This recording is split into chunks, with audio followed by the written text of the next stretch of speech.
is 97, right? Woo. Right, Adam? Woo, it is. Wait, June 13th? That's two things. Also, it's Friday the 13th, spooky, and also my brother's birthday.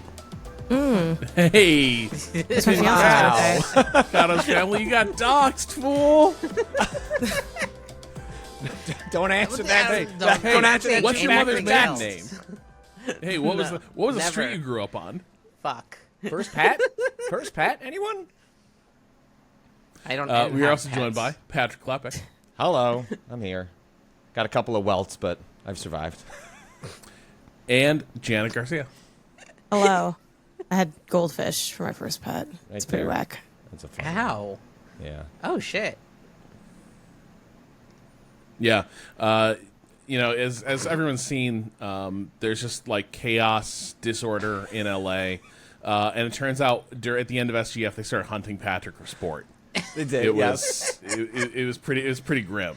He was the tribute from Remap, but he made it. He did really well. I just appreciate they didn't shoot me in the face. That's like quite honestly, like getting hit by a paintball gun, not necessarily on my bingo card, but the first thing I thought of was like, please don't have hit me in the eye. Like I could deal with the bruise on my shoulder. Yeah. I could deal with the bleeding on my arm, but my eye. So you were just would've walking been back to gnarly. your hotel, and somebody just rolled up and like pegged you with a paintball gun. Yeah, I have walked. Like I think it's Flower Street. Like I have walked that area from the convention center. Or Yeah, it's like downtown. It's right downtown. It's where LA Live is. It's where the crypto center is. Like I've walked that since I was What? 6. Huh? The crypto center? Oh, come on, buddy. We're like Crypto.com 5 years arena. past the I missed this. the crypto namings. Yeah, of the the Staples Really? Center is gone. The state, yeah. Although several of them have been dropped in the intervening like trend, but the Crypto.com center has kept. Yeah, and so I've walked that many times before. I've lived in cities before. Like stay in the light. I could treat it like a video game. Like it's also a pretty safe area. Like it's like very well trafficked.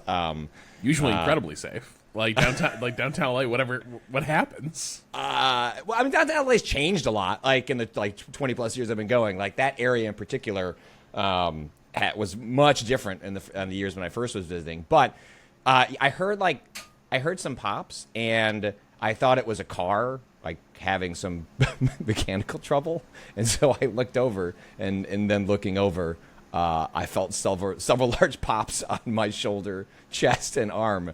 And someone goes, "Are you okay?" And I'm like, Am I okay? I feel like you're in a better position to tell me if I'm okay than I currently am. I'm in shock. When you could be watch okay. a film or a television show, you think, why wouldn't they simply just dodge out of the line of fire? Well, like I discovered in the midst of you're just dead. Like if those are bullets Yeah. instead of paintball guns, like You're just fucking done. I think we might have dodged the internal organs, but I would not have been in particularly good shape. No.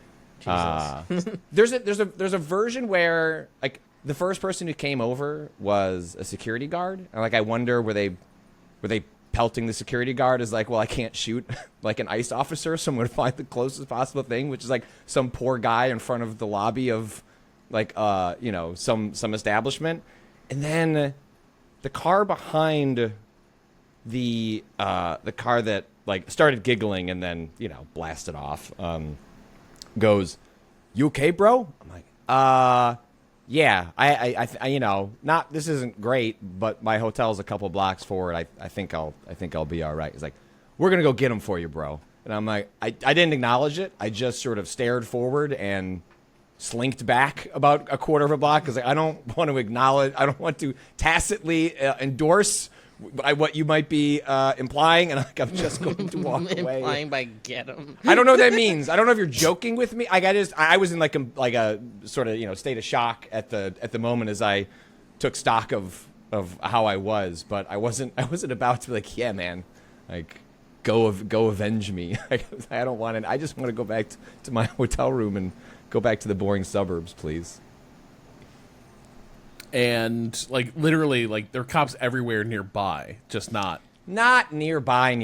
I mean, nearby in the sense that Janet, like it's been a minute. Like, what is the 101 like a 15, 20-minute walk from there north. Like, how close would it be to get to where the main action was at that point? This is making a lot of assumptions about my sense of direction or how much right. I'm paying attention to. It's not far. I get in car. I do, like, do I know I get to where I need to go? No, it's not that far, but it doesn't surprise me that they weren't like right around where that happened. And also, I mean,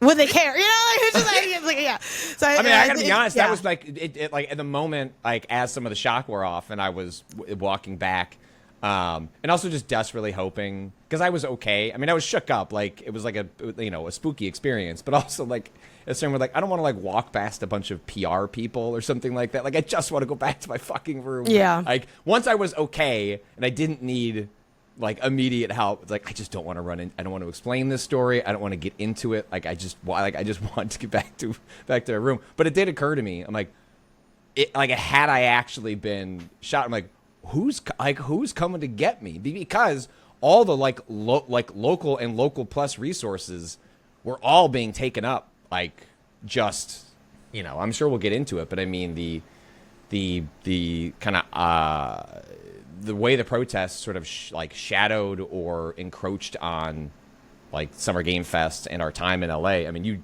basically where Summer Game Fest was like, you couldn't have picked a place like just close enough to the action where you could never forget what was going on. And then as a result, I mean, multiple times like spillover happened in front of, I mean, there was a police blockade, a riot barricade right in front of my hotel for 90 minutes. I'm cleaning blood off my arm. And there's 45 cops with like flashbangs going off a quarter block from my apartment, or from my hotel. So it was by far one of the weirdest, strangest video game events I have ever been to, for sure. I found myself wondering a lot whether things would have been more heightened and intense or actually weirdly tamped down if the Lakers were in the finals. The wildest E3 stories I've heard about were like that year the Lakers were in the finals. Yes, there was a time I was not. I avoided it because I was told about it. But yes, there was. I believe it was not leaving E3, but like leaving a post E3. Many times over the years, especially during the Kobe years of the Lakers, where they were in the finals with like real regularity, you would leave the LA Convention Center, and a lot of the hotels you'd go to would be on this strip that was just left or right of leaving the convention center, and the old Staples Center, Crypto Center, is right next to the convention center. And during a game where I don't know if they won or lost, but there was a burning car right in front of what was then the Staples Center, and people were then sending texts around me like, "Hey, go another way, or take a don't go." There's a burning car. I think they were playing the Celtics, and I think that okay. I think that taxi got because it was green. Wow. So I obviously, believe you. Sight unseen, I believe you. Not to be like, what was the taxi wearing? But Jesus Christ! You can't. it was like it wasn't loyal to the Lakers. The Celtics thing makes it definitely more intense. I think it would have been maybe just, I'm not really sure how, hard it is to get something like, different blockades or road blockages approved for something in the context of protests or like a preemptive safety measures. I know like a lot of businesses around there, that area also like maybe closed early and things like that, which obviously that's different because that's like business to business versus like entire streets. But I imagine that's how the impact might have been as like a preemptive thing. But yeah, and then maybe, probably having an impact on where things are like funneled. Because it's like one of those things where like any event, the real world aspect of it ends up having, some type of spillover. Like you even saw that with like during the wildfires, a lot of games being canceled just from not wanting to encourage or kind of make people travel around the city during a time like that. So that'd be my guess. We went to dinner on Monday night, and halfway through our server was like, "Hey, I I gotta go. Like, do you mind if I bring like your check? And I know everyone just got their food, but like I have to leave. Like, some of the protests are pushing like right outside where I live. I gotta go back with my family. I'm like, yeah. Like, obviously, like, yes, leave the check, and we'll take care of you, so you can go take care of what you've got going on. And it was just one of those things where, like, Summer Game Fest, or as they call Play Days, which is like with like the actual in-person event, takes place in a what's it called, City Social, which is owned by the Russo brothers, the directors of the Avengers film, or the film The Electric State, available on Netflix, a movie everybody saw. And it's a cool little like compound, and it's a really nice space. Like, I have nothing but like positive things to say about attending Play Days. It is like one of the like easiest to cover events of this scale, but it's in the midst of the fashion district in Los Angeles. So it's like, you think downtown LA, think like the Staples Center, and then it would be like a 15, 20, it's like a very walkable distance. And depending on your comfortability of like walking through different parts of cities, like, you may or may not want to. I think like the Play Day stuff has in the past said like, you may not feel comfortable like walking back to your hotel. Like, This year specifically, they wrote, "Do not walk here" in the before which, like, I definitely get that, because knowing everybody in the games industry, just don't walk here. Like, I don't want to hear about your walk to the thing. Just jump in the Uber. I think especially too if you're able to. Janet's over it. I don't care how many times you got shot with a paintball gun. I mean, here's the thing. Not that aspect of it, but I do think.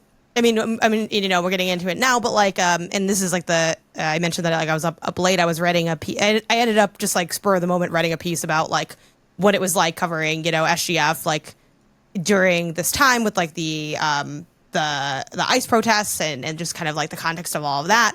But like part of everything that's entwined to me is like the perception and attitude that like the games industry has towards LA, which is like a really, not holistically, but a maybe vocal minority of people that are like really dismissive and judgmental of LA.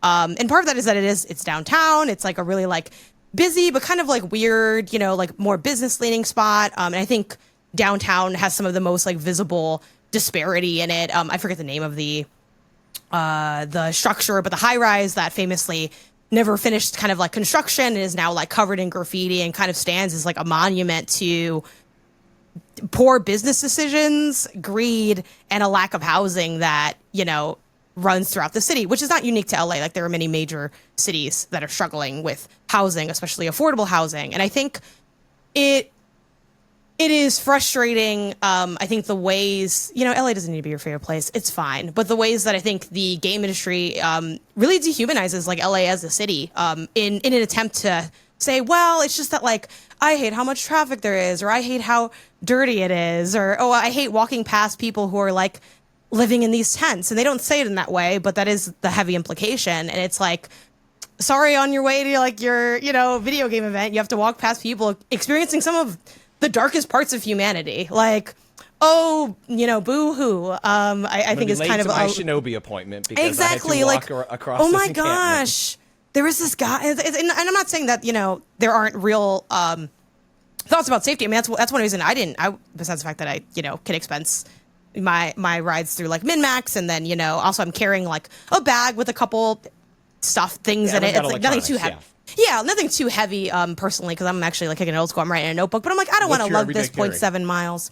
My everyday carry is I'm probably bringing like I brought my Uniqlo roller bag, and I mostly had just like I had my Switch 2 because in my mind I'm like, we're all gonna be playing Nintendo Switch 2 and it's gonna be like a commercial. No one played Nintendo Switch 2. No, but I had it. I played it with a couple people. Anyway, stuff like that. A notebook, some little like self-care things of like, portable deodorant, hand sanitizer, things like that. But I'm like, yeah, I'm one of the reasons that I would encourage people to do that anyway, is just because it's like it's safer, it's quicker, it's easier. Like, why not? Like, if you can, especially if you're working at a company where you're expensing it, like, you don't need to save your company $13 on this Uber. Just jump in the Uber. But yeah, and I think a big part to me, like, as I was kind of like reflecting on my own thoughts of like SGF and the ICE protests and everything else, is that like I heard a lot less complaining from people about the LA of it all. And I think it's because it would seem really insensitive in the wake of what was going on in the city. But on a positive outlook, I'm hoping that this aspect kind of helps like humanize LA a little bit more. It's like for all of the, judgments and shade and dismissiveness, it's like you had to have been thinking about, what's going on with the city and the people that exist in it and what they care about and what they fight for and the ways that they stand up for those things, which like is true of many major cities. It's part of why I love major cities. And I think a lot of people, wrestling with both like their own personal maybe discomfort with things and kind of trying to navigate those feelings also kind of had to like give some props to the city of LA for like how we were and how we operate. And, those are just kind of some of the things that crossed my mind during this time, because I think that is a big aspect of it. And I think people are very quick to take and benefit a lot from LA and then also like turn their nose up at it. And I think it is really snobby at best and kind of, I don't know, toxic at worst, I guess. But yeah, I think this kind of forced people to like remember the human aspect of LA that they often try to ignore through, I didn't know how to get out of LAX because I didn't want to ask anybody. Well, you couldn't ignore it. I mean, like the helicopters were omnipresent, like throughout the event. Like much of SGF is you walking between indoor and outdoor spaces, and so there's just no like other than just the constant conversation. Like you are reminded through whether the protests. One night I was going to meet up with a friend, Brad Shoemaker over at Nextlander, and I was like, hey, I'm about to get out the door, but the parts of the protests are spilling out outside.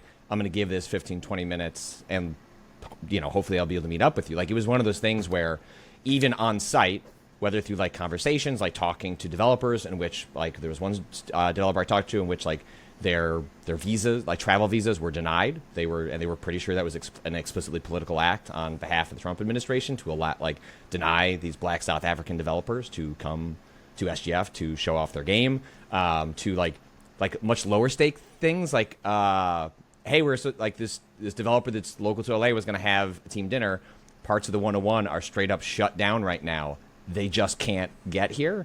And I remember I was playing Shinobi, and like the opening of that game is like these tanks rolling in to like this ninja clan, and like the tanks are rolling in as I hear the buzzing. It was in a pseudo outdoor, like Sega's like an indoor outdoor space at SGF, and like I'm watching tanks roll in like for this like opening section of a game while I'm hearing like the ominous buzzing of these like combination like TV like copters ahead, and it just made for, we joke a lot about like how Jeff Keighley does or does not acknowledge like what is the external forces that push on video games, be that the politics of like what's being said in games, like mass layoffs that are occurring around. Like here, what was so fascinating, and I'm sure you must have felt this, Janet, was just you just couldn't ignore it. Like however you responded to it, was going to be individualistic, but you could not ignore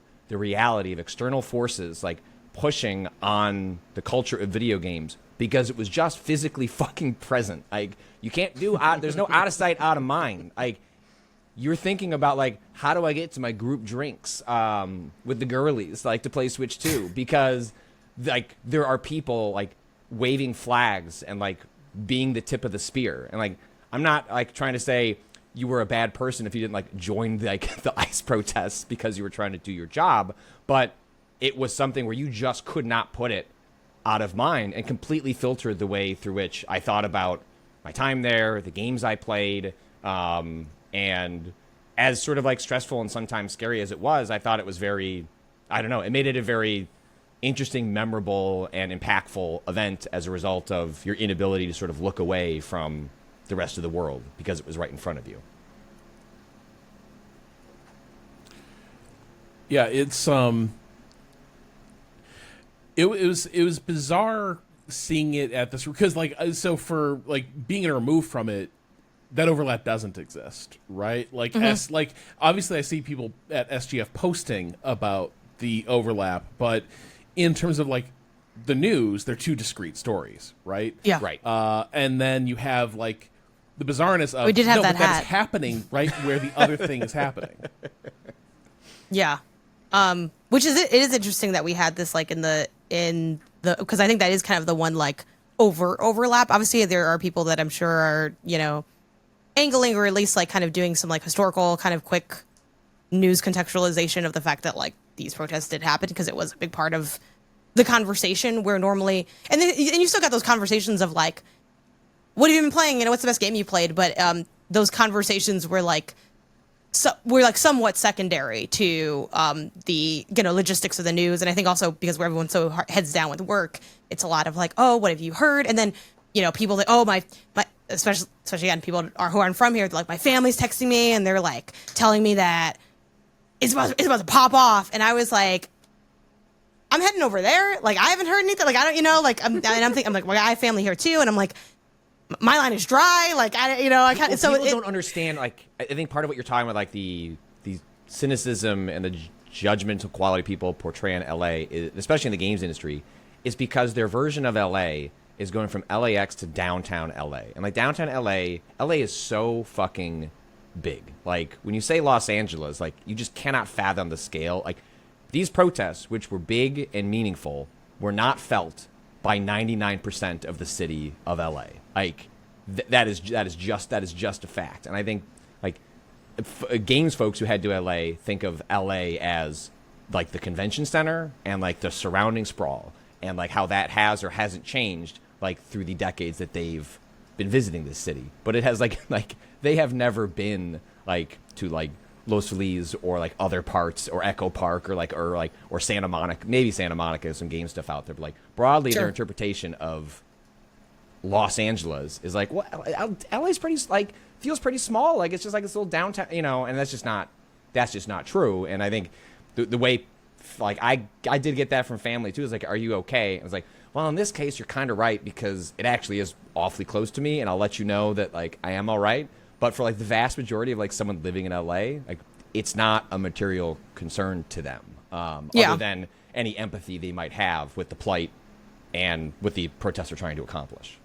Yeah, but my family knew like where I was, and I was just like, I feel like if I needed to know anything, they would probably hit me up. Which is, you know, admittedly, it's like maybe I am also on the more lax side for kind of everything than maybe like I'm almost probably like a little bit too lax, admittedly. But yeah, I mean that was a lot of those conversations of people checking in, reposting stuff. But yeah, I think the only like direct overlap was the Splitgate CEO not kicking off, but like FGF Live is often seen as kind of the start of SGF, I think for a lot of people, and especially if you are like, you know, a fan at home viewing, that's kind of almost the all of your SGF, because everything else is going to be relegated to people's coverage, which, you know, will come kind of sporadically throughout that weekend and the days following, and in the next podcast episodes of outlets will be SGF centered. But yeah, like that is kind of it's one of those classic, if you wrote this in fiction, you'd be like, this is really cheesy. He wore the hat and then the city protested. It's like, but I mean, that is how things happen. Whereas like the, you know, the Make FPS Great Again hat, that is very like evocative of Trump from, you know, his Make America Great Again, like kind of campaign that he didn't have a second tagline second time around, which is copy paste. Lazy work, frankly, but okay, whatever. So yeah, having that, and he's like, I'm not gonna apologize, and he's like, I am sorry, and you know, I have no idea how much or if at all the protests weighed into a factor of that, but it definitely was. They were together. They were companion pieces to, I think, just the larger conversations around Trump, around immigration, and around what sort of people's takeaways from, you know, a moment like that would be. But yeah, that would be like the key overlap in terms of coverage, I would say. That Splitgate CEO's apology, I watched the video. Even the video was deeply humorous because it's an apology.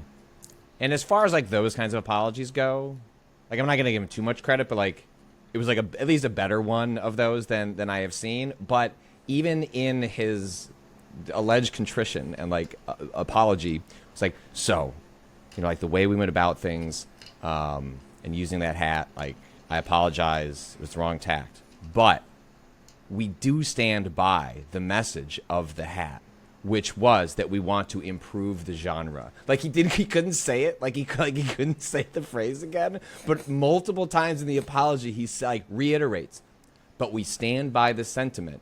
And I'm sure he must have like off camera, like, how can I say make FPS great again, but I gotta rephrase it to seem like not such a douche. And what he landed on was to improve the shooter genre. And I just there's a whiteboard with Rit Vern crossed out. Like, yeah, it doesn't like. There's a couple things like from like there's just no way like now Splitgate 2 literally is anthropomorphized in one of the biggest fucking tools we've seen on a main stage in a while. Like, yes.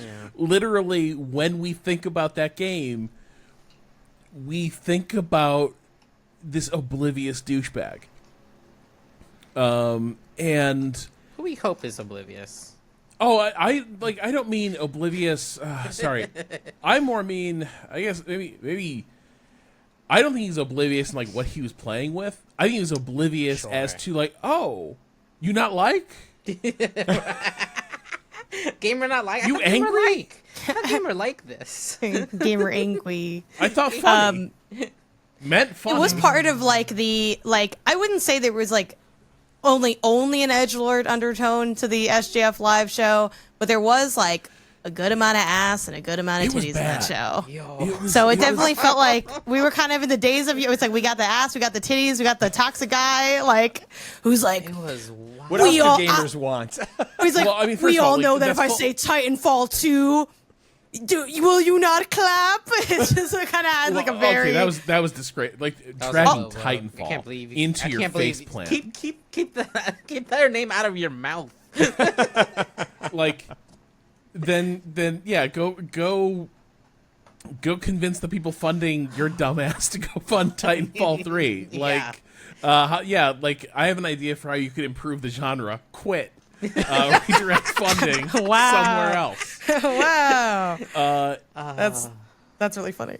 But the other, like, the whole show, I mean, first of all, yes, was like fully a third of the terrible vibe, just Atomic Heart and various Atomic Heart Yes. affiliated spin-offs. Yes. Yeah. In this show's defense, how much of that was Atomic Heart? It was not an insignificant amount. But I mean, I think too, like, and I forget, I wish I had done a better job tracking like which games were associated with what, but there was one, so if y'all either can find that or remember, like definitely jump in with the title, but there was one game where it was like a close-up shot of like a woman putting on like a motorcycle thing, and it was like the zip up, and it's like you see her like titties, and then they're like, in case you like didn't see her titties right now, when she goes on the motorcycle, you have this gratuitous ass shot, just like in case you're like, well, maybe it's just like, someone who happens to have breasts putting on a suit. It's like, it's always good. They're like, no. Just so you know, Yeah. this is the kind of action you can expect for this kind. In case you wanted to Yeah. give that first angle a pass, here's another one. Which also, this is not relevant to anything, but it's a fun anecdotal. I went to the live show like in person with my colleagues at MinMax, Jacob Geller and Kelsey Lewin, and at one point, like halfway through the show, a family walked into our row, a presumably father, mother, and a child, like a really small child. Like, and I'm really bad at clocking child's ages. Patrick, if you were there, you'd like know what grade this child's in. I don't know. Yeah. Either very early school age or like not quite school age, like pretty young. Enough like for the you to oldest look they at could. it, raise your eyebrows. Yes, You know what the I mean? oldest this kid could possibly be, in my mind, is maybe first grade would be like you're probably like you small, like you're in first grade, you're one of the little ones. You're in the front of the class picture if you're in first grade, but like this young kid. And they were there for maybe like 2 trailers, because at one point like it's like, a couple minutes, because also like some of the stuff kind of unsurprisingly was also like really violent. But I think it's the other one of the things that's kind of like rough, I think, with game trailers a lot of times, especially like on like a big stage, kind of mass appeal vibe is, and I don't have a problem with like violence in games. Like I actually can quite enjoy like some violence in games, but sometimes it's like, what can we show you that's going to be exciting? Well, you don't have to think. I feel like it's kind of the thing. And they're like, well, no one has to think about like cutting someone's head off. It's like, we all know that's kind of cool. Like, it's like, so Like, wow. it's like, oh yeah, like there's blood. And they saw like this, I forgot what horror game it was. But yeah, it was like really like intense. And then they left like right after that. And it's like, yeah, that probably makes sense. Cause I was thinking, man, this kid can handle it. Like, this is like, Was it the J visually. I forget. It's the one that like it ends with them with like the guy kicking that little baby, that little mutant baby. Oh, the it's like baby. IL. It was like it's a Ill. ill. The game was ill. Yeah. After ill, they were like, we're taking this outside, which I think that is trailer was very fucked up. fair. Yeah. Yeah. I was like, wow, this kid like really can handle. Oh, okay, never mind. No. Okay. Because they do sell tickets to that. Like the average Yes, person it is a public can event, which I show think up if sometimes they people forget.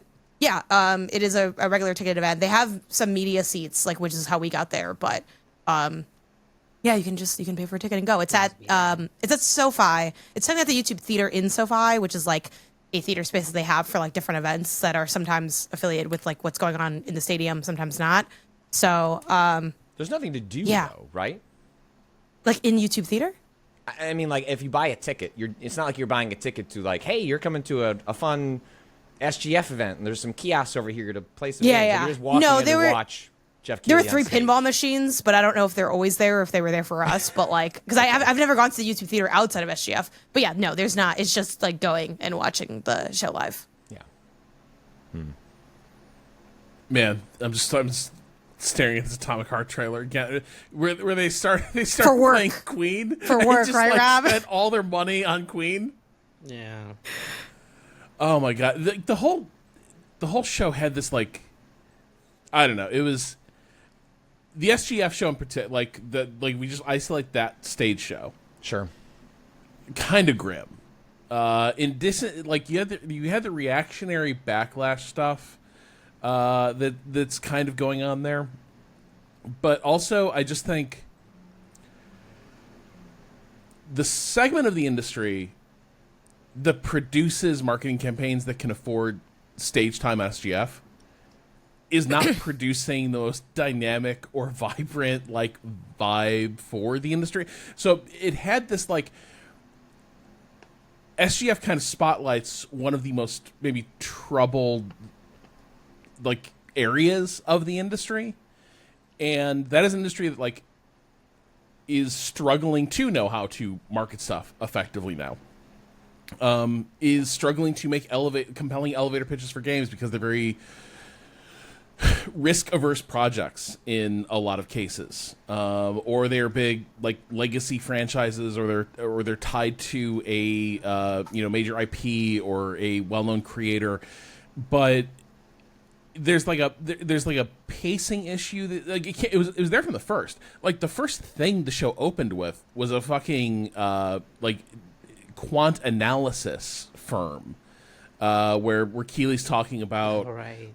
the industry's healthier than ever, as we can tell by looking at this analysis from so-and-so. And we're just going to spend like a full minute on looking at a PowerPoint slide, basically showing like, disco sales going up. And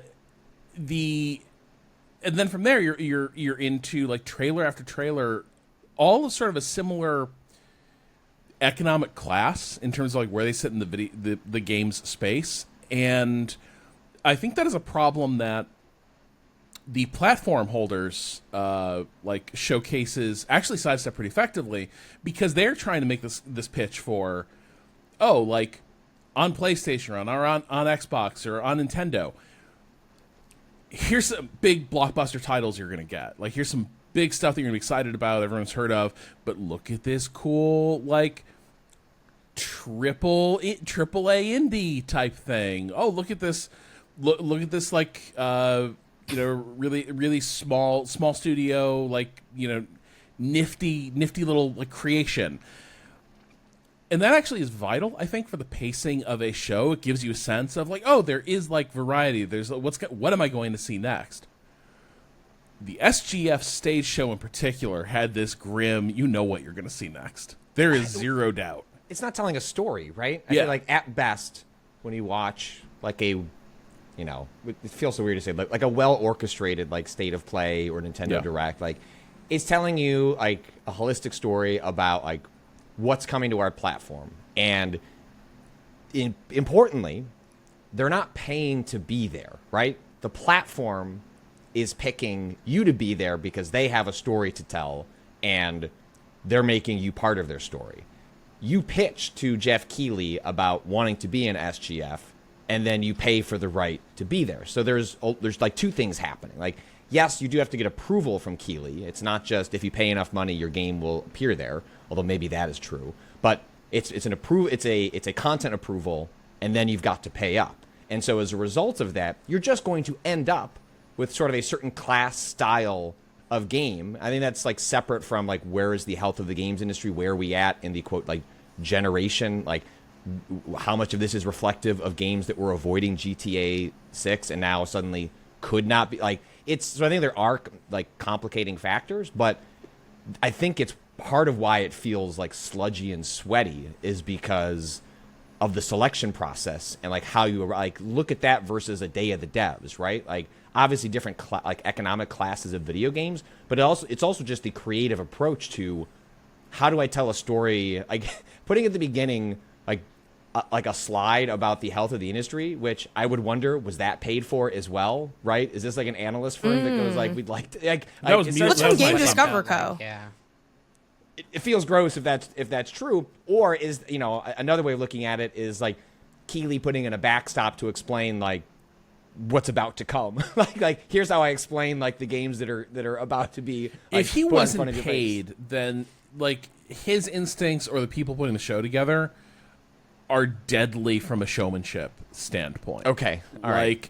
Like he better have been paid for that because you cannot open. It felt paid. I don't know. You can't open with a. And to prove that games are back and they're better than ever, here's a PowerPoint slide with 8 different logos and arrows pointing up. I Analysis provided didn't. by so-and-so. Yeah, I mean, I know this slide was attributed to Game Discover Co. I don't know if that impacts y'all's perception of it or not. But That's legit. The Game Discover Co. is a completely legitimate and Yeah, I like excellent Game Discover newsletter Co. that I would recommend everyone support with. yeah, like I don't think. I don't know their financials. I don't think that was paid placement. I think it was. I really am a big fan of. If listeners aren't familiar, Giovanni from Digital Trends, I think does won a lot of great coverage of indie titles. Is often one of the people that is either like, oh, they played what I'm playing and they already wrote an article about it, or they wrote an article about something that I was interested in. Like I think they're very on it among I'm sure other angles of coverage. But I also think. Is a person that has like really poignant takes, who I follow on Blue Sky, and the thing that Giovanni posted up at the beginning was you can always tell when Keighley doesn't have a ton of AAA announcements for his shows. The guy knows how to control a narrative, and that's all I think that is. I don't think it was meant to. I didn't interpret it as the industry's great, and now we're gonna have like a little, and we're gonna see what's gonna make the industry even great. You know, I think it was. I don't have a lot of AAA stuff, so you know what is actually really popular? Indie games. And you know what I have? Indie games. Oh my god, that's so funny. I think that was the move. Like again, I'm a big fan of indies. I talk about it all the time. I have an indie podcast. Indie coverage and indies getting spotlit is definitely, a win for those games and a win for that sector of the industry that covers them. But don't be fooled. I'm like, if there is indie stuff at SGF, that means that SGF, like especially the live show, it's because they couldn't get the bigger players. It is not because they decided, you know what? These are the projects that I'm excited about. Like, because that's not what it's about. And like, that doesn't mean that there weren't great things at that from the indie side that's SGF. It doesn't mean that you shouldn't feel, proud or excited to have your games there. It doesn't mean that you didn't have to fight for, especially for the hands-on stuff. Like, I don't at all want this to be like disparaging towards those games. It's just that like, I know that's not what you want. I know that if you could, you'd have 8 Resident Evil 9s. And I get it, because that's where the attention is. That's where primary coverage is. Like, I'm not even necessarily saying that that's a bad thing. Again, I cover both the AAA, AA, whatever sides of the space. But like, that is the goal. And like, that opening was a really great way to temper expectations and make it seem like, oh, this isn't because I didn't like achieve my goal. This is because goals shift over time. I too change my goals when I don't hit them. Is kind of what that live show opening hit. And I think Gio was really smart in the way that they clocked that. And yeah, they also went on and talked about having that weird mix of what we talked about already, of the big announcements and then just sort of like showcasing whoever had enough money to buy an ad space, is to directly quote from one of Gio's later posts as well. But yeah, that's what I felt like that was, personally. Yeah, I mean, no, I could see it. Like, I didn't realize that Simon Carlos's newsletter outlet these days. So I could also see like Keighley being like, yeah, and also just shout out the work they do there. But it did. I think it, like, my hackles are always up because like Keighley has such a bland, inoffensive, to the point of actually looping around to being kind of offensive, celebratory like approach to these shows, that it kind of put my hackles up immediately. And then the tenor of the show was just kind of grim as it sort of plodded on, and there wasn't a ton of like exciting variety you saw there. And yeah, like, again, there were the weird vibes of all the games that were sort of leaning on that, hey, it's 2025. We can go back to enjoying games the way we used to in the 90s. Bring back booth babes. Am I right? Up top. Like, that was kind of the vibe of parts of the show. And then you have like, doofuses like the Splitgate guy coming out and just really like, highlighting that issue. That there's a lot of people who are like, there's good money in playing footsie with like kind of the more reactionary parts of the industry, and then there was kind of a shortage of really exciting stuff in that show. I did enjoy the fact that I enjoyed the bait and switch of the terrible Resident Evil anniversary thing where they're like, and don't worry, like, we'll be celebrating the anniversary of Resident Evil like later on. And it was like, boo, this sucks. And then they're sitting on an actual Resident Evil announcement, and that was cool. That was fun. That was actually, speaking of, that was one of the things that embargo was up, especially by the time this comes out. But Janet and I actually had the same time to see a theater presentation of Resident Evil 9 Requiem, and